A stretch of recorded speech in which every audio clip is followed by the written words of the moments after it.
story of Barack Obama. It starts with his parents, Ann Dunham, Barack Obama Sr. Oh, sure.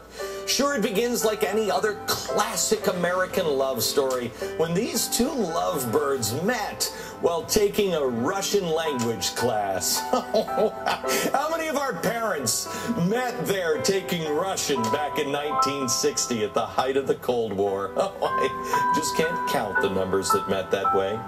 Then by 1961, they were married.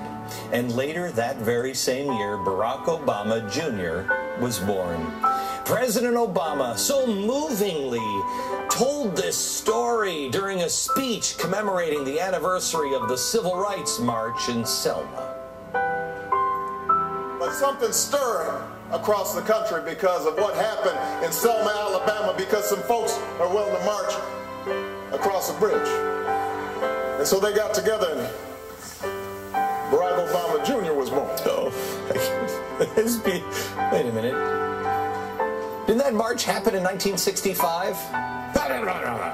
Pay no attention to the details. Sure, he was born in 1961, but we're going to cut him some slack today because today is his birthday.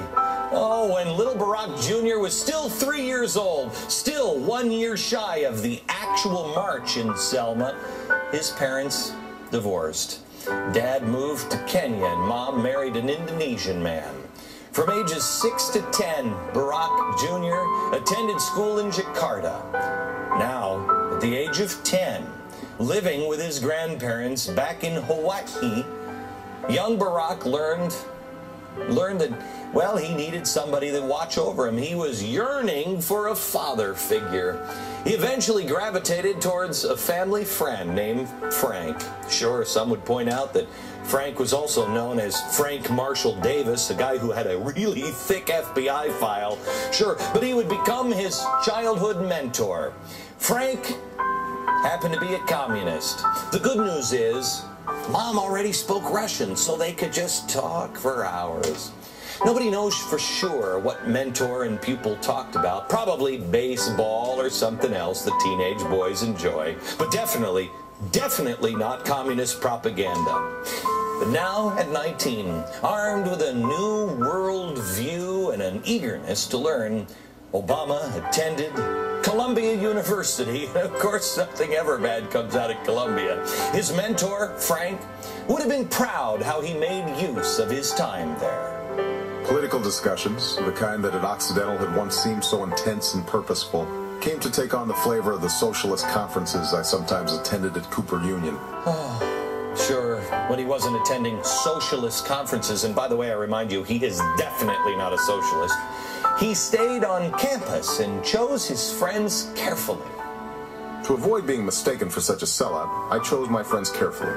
The more politically active black students, the foreign students, the Chicanos, the Marxist professors and structural feminists and punk rock performance poets.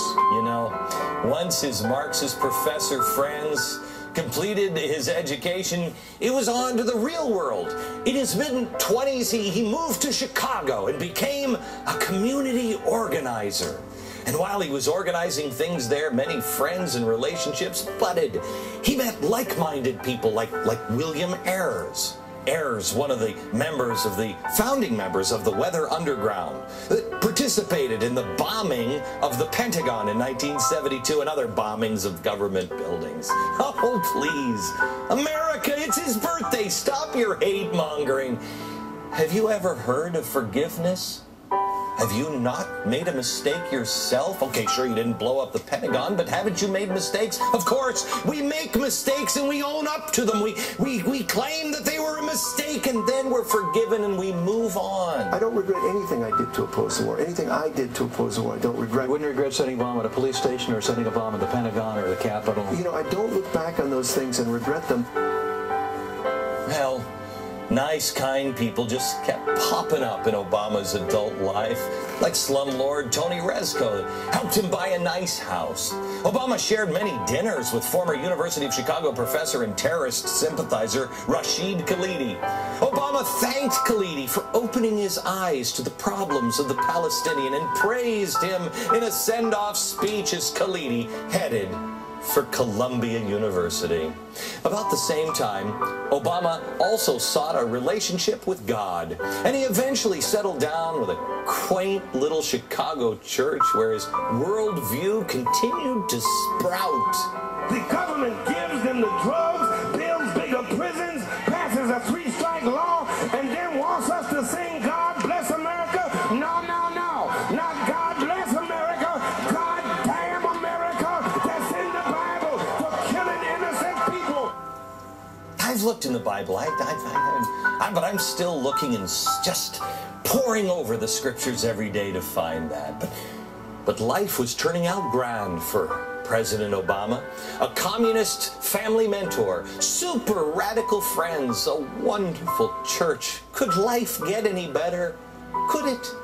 Oh, well, it did when he met his soulmate, Michelle. For the first time in my adult life, I am proud of my country because it feels like hope is finally making a comeback. It does.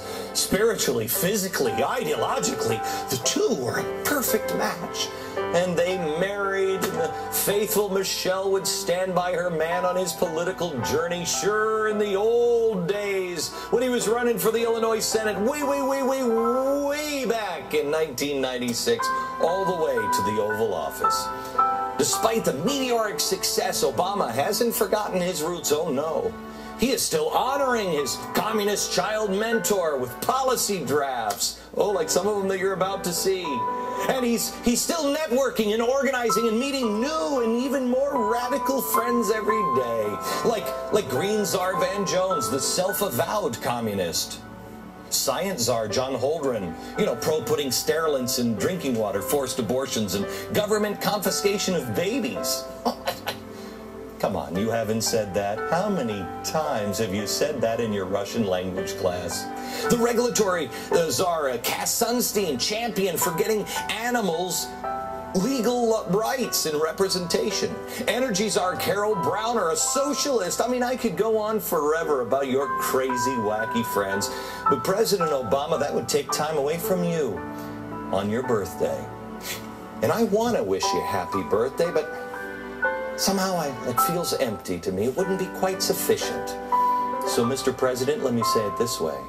We, the collective, wish you a very, very happy birthday. Now, I left something off of this red cake here, and I remember. Oh, there we go. I'd only put in the yellow star on the cake because it was purchased by the Chinese, because we don't have our own money anymore. I guess sometimes wishes just don't come true. We have Kevin Williams.